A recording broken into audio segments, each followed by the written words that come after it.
Hello guys, welcome. A son of creation and style. Today I am sharing with you ഞങ്ങളെ റൂമിലുള്ള അടുക്കളയിലുള്ള ഒരു പുതിയ പൂന്തോട്ടമാണ്. പുതിയതല്ല കേട്ടോ, പഴയതാണ്. ഇതിൻ്റെ പരിപാടി ഇപ്പോൾ തീർക്കാൻ പോവാണ്. അപ്പോൾ അതിൻ്റെ മുമ്പ് അതിൻ്റെ ഒരു വീഡിയോ എടുത്തതാണ്. ഒരു 2013 ആണോ എനിക്ക് ഓർമ്മയില്ല, കുറേ മുമ്പ് ചെയ്തതാണ്. മിനിമം ഒരു 5 വർഷമെങ്കിലും ആയിട്ടുണ്ടാവും. എങ്ങനെ അന്ന് ഇതേമാതിരി ഒരു പെയിൻറ്റ് ചെയ്യാനുള്ളൊരു താല്പര്യമൊക്കെ ഉണ്ടായിട്ട് അങ്ങനെ ചെയ്ത് നോക്കിയാണ്. അപ്പോൾ ഇതാണ് ചെടികൾ. ഇതിന് മുമ്പ് കുറേ വീഡിയോയിൽ ഇട്ടിട്ടുണ്ട്. ഈ ചെടി ഞാൻ ഇട്ടിട്ടില്ല എന്നാണ് തോന്നുന്നത്. ഇതുപോലെ പൂമ്പാറ്റിനൊക്കെ വെച്ച് പിടിപ്പിക്കാനുള്ള ശ്രമം ഉണ്ടായിരുന്നു, പക്ഷേ പൂമ്പാറ്റൊക്കെ ഇതുവരെ കളറൊന്നും ആയിട്ടില്ല. അപ്പോൾ ഇങ്ങനെയുള്ള താല്പര്യമുള്ളവരുണ്ടെങ്കിൽ നമ്മൾ ഇതിൻ്റെ മുമ്പുള്ള കുറേ വീഡിയോസൊക്കെ ഇട്ടിട്ടുണ്ട്. അതിൽ എങ്ങനെ ഇത് ചെയ്യുക എന്നുള്ളത് കാണിക്കുന്നുണ്ട്.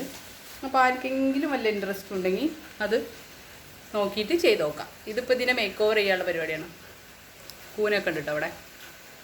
മഷ്റൂം, പിന്നെ എന്താ, ഇത് ലീഫ് ഒറ്റ ബ്രഷ് ഉപയോഗിച്ചിട്ടുണ്ട്. അത് മൊത്തം ചെയ്തിട്ടുള്ളത്. വേറെ ബ്രഷുകളൊന്നും യൂസ് ചെയ്തിട്ടില്ല. അതും നമുക്ക് പെയിൻറ്റിങ്ങും കാര്യങ്ങളൊന്നും നമ്മൾ പഠിച്ചിട്ടില്ല. ഡ്രോയിങ് ഒന്നും കാര്യമായിട്ട് പഠിച്ചിട്ടൊന്നുമില്ല. സ്കൂളിൽ ഒരു ഡ്രോയിങ് സാർ ഉണ്ടാവും, വല്ലപ്പോഴും വരും. ബുക്ക് ഉണ്ടെങ്കിൽ ഉണ്ട്, ഇല്ലെങ്കിൽ ഇല്ല. അങ്ങനെയൊക്കെ ആയിരുന്നു ഞങ്ങളുടെ ഡ്രോയിങ് പഠനം. ഇതിങ്ങനെ ഒരു ടെക്നിക്ക് പഠിച്ചു കഴിഞ്ഞപ്പോൾ ഒരു കുട്ടി പറഞ്ഞു തന്നതാണ്. ഇങ്ങനെ അക്രിലിക് പെയിൻറ്റ് ഉപയോഗിച്ചിട്ട് നമുക്കിങ്ങനെ ചുമരിലൊക്കെ ചെയ്യാം എന്നൊരു കുട്ടി പറഞ്ഞു തന്നപ്പോൾ അത് വഴി ചെയ്ത് നോക്കിയാണ്. അതിനെക്കുറിച്ച് ഡീറ്റെയിൽ ആയിട്ട് ഞാൻ ഇതിൻ്റെ മുമ്പ് ഒരു ബാമ്പൂവിൻ്റെ ചിത്രം വരയ്ക്കണം ഇട്ടിട്ടുണ്ട്. അതിൽ പറഞ്ഞിട്ടുണ്ട്. ഇതൊക്കെ ഒറ്റ ബ്രഷ് തന്നെയാണ്, വേറെ ബ്രഷൊന്നും ഉപയോഗിച്ചിട്ടില്ല. പിന്നെ ഫ്ലവറൊക്കെ നമ്മൾ കളർ മിക്സ് ഉണങ്ങണതിൻ്റെ മുമ്പേ കളർ കൊടുക്കുകയാണെങ്കിൽ ശരിക്കും ഭംഗിയുണ്ടാവുള്ളൂ. ഇത് ഈ റോസ് കൊടുത്തിട്ട് അത് ഉണങ്ങിയതിന് ശേഷമാണ് ഇതിമ റെഡ് അറ്റാച്ച് ചെയ്തത്. അതുകൊണ്ടാണ് ഇതിൻ്റെ കളർ ഇങ്ങനെ ആയിപ്പോയത്. അതല്ലാതെ നമ്മൾ ആ സമയത്ത് തന്നെ അപ്പം തന്നെ ചെയ്യുകയാണെങ്കിൽ ഇതേപോലത്തെ ഷെയ്ഡിങ്ങിൻ്റെ ഒരു എഫക്റ്റ് നമുക്ക് കിട്ടും. നന്നായിട്ട് ഡ്രോയിങ് അറിയുന്നവർക്കൊക്കെ അറിയുണ്ടാവും. പക്ഷേ നമ്മളെപ്പോലെ എന്നെപ്പോലെ തീരെ അറിയാത്തവർക്ക് അതൊന്നും അറിയണ്ടാവില്ല. അപ്പോൾ അടുക്കളയിലാണ് നമ്മളിതൊക്കെ വരച്ച് പഠിച്ചത്. കുറേ കാലത്തെ പരിക്കുണ്ട്, ചുമലിൻ്റെ ഒരുപാട് ഭാഗങ്ങളൊക്കെ പോയിട്ടുണ്ട്. അപ്പോൾ അത് കഴിഞ്ഞു. ഇനിയിപ്പോൾ ഇതിൻ്റെ കാര്യം തീരുമാനമാക്കാൻ പോവാണ്. അപ്പോൾ ഇത് ഉള്ളതൊന്ന് ഫോട്ടോ എടുത്തിട്ട് അതിൻ്റെ ഒരു കുഞ്ഞു വീഡിയോ ചെയ്ത് കളയാമെന്ന് വിചാരിച്ചു. അപ്പോൾ എന്ത് ചെയ്യുക, നമുക്കിനി ഇത് മായ്ക്കണം എന്നുണ്ടെങ്കിൽ അക്രിലിക് പെയിൻറ്റ് പ്രൈമർ അടിക്കണം ആദ്യം. അതിന് ശേഷം പിന്നെ നമുക്ക് ഇഷ്ടമുള്ള കളർ അടിച്ചു കൊടുക്കാം. അപ്പോൾ ഇനി ഇതിൽ അക്രിലിക് ആഡ് ചെയ്തുകൊണ്ടിരിക്കുക. അപ്പം നമ്മുടെ മനോഹരമായ പൂന്തോട്ടം ഇതാ തീർന്നു പോകുന്നു. ഏതാനും നിമിഷങ്ങൾക്കൊക്കെ ഇത് അപ്രത്യക്ഷനാകുന്നതാണ്. ഇനിയിപ്പോൾ ഒരു വട്ടമല്ല 2 വട്ടം അടിക്കേണ്ടി വരും പ്രൈമർ. ഇപ്പോൾ ഇവിടെ ഒരു വട്ടം അടിച്ച ഭാഗങ്ങളിൽ കുറേശ്ശെ കാണുന്നുണ്ട്.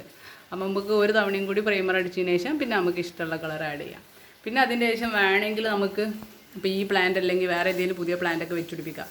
യാതൊരു പരിചരണത്തിൻ്റെ ആവശ്യമില്ല. ജസ്റ്റ് നട്ടാൽ മാത്രം മതി. പെട്ടെന്ന് പൂവും കായും എന്തൊക്കെ വേണ്ടെന്ന് വെച്ചാൽ അതൊക്കെ ആവും.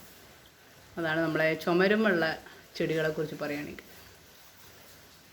പിന്നെന്താ, അപ്പം ഇങ്ങനെ അതിനെ നമ്മൾ മറക്കാൻ പോവാം. ചെറിയ കുഞ്ഞു മക്കളൊക്കെ ഉണ്ടാകുമ്പോൾ അവർ വരുമ്പോൾ നല്ല രസമാട്ടോ. അവരിങ്ങനെ ജസ്റ്റ് ഇതിങ്ങനെ ടച്ച് ചെയ്യാനും തൊട്ട് നോക്കാനും പറിച്ചു നോക്കാനൊക്കെ ശ്രമിച്ചു നോക്കും. ഒന്നിങ്ങനെ കൈ കൊണ്ട് ഇങ്ങനെ ഉണ്ടല്ലോ പൊളിച്ചു നോക്കുക കുട്ടികൾ, അങ്ങനെയൊക്കെ നോക്കും. ഇപ്പോൾ സ്കൂളുകളിലൊക്കെ ഇങ്ങനെ ഒരുപാട് ചിത്രം വരയ്ക്കുന്ന പരിപാടികളൊക്കെ ഉണ്ട്. അതൊക്കെ നമുക്കും ചെയ്യാം എന്നുള്ള ഒരു തെളിവാണിത്. അതത്ര റിസ്ക് ഉള്ള കാര്യമൊന്നുമില്ല. അതിന് പ്രത്യേകിച്ച് ഡ്രോയിങ് പഠിക്കൊന്നും വേണ്ട. പിന്നെ ഞാനിത് ചെയ്യാൻ ശ്രമിച്ച അന്ന് ഒരുപാട് നെറ്റിലൊക്കെ ഒരുപാട് റിസർച്ച് നടത്തി നോക്കിയത്, ഒരുപാട് ചെയ്ത് നോക്കിയിട്ടുണ്ട്, കണ്ടു നോക്കിയിട്ടുണ്ട്. പക്ഷെ അന്ന് മലയാളത്തിലൊന്നും ഉണ്ടായിരുന്നില്ല. ഹിന്ദി ചാനലിൽ 1-2 കണ്ടിരുന്നു. പിന്നെ കൂടുതലും കണ്ടിട്ടുണ്ടായിരുന്നത് ഇംഗ്ലീഷാണ്.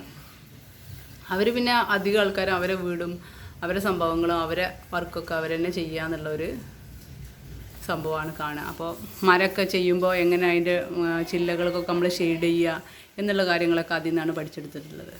പിന്നെ ഇംഗ്ലീഷ് കാണുന്നതിനനുസരിച്ച് നമുക്ക് കൂടുതൽ ലാംഗ്വേജും കൂടി പഠിക്കാൻ പറ്റും ഇങ്ങനത്തെ കാര്യങ്ങൾ കാണുമ്പോൾ. ഇതിപ്പോൾ കുട്ടികൾക്ക് കുറച്ചൊരു വലിയ കുട്ടികൾക്കൊക്കെ നമുക്കിത് ചെയ്യാൻ പറ്റുന്ന പരിപാടിയാണ്. ഈ പ്രൈമർ അടിച്ചു കൊടുക്കുന്ന പരിപാടി. ജസ്റ്റ് നന്നായി മിക്സ് ചെയ്തിട്ട് അവരെടുത്ത് കൊടുത്താൽ അവർക്കത്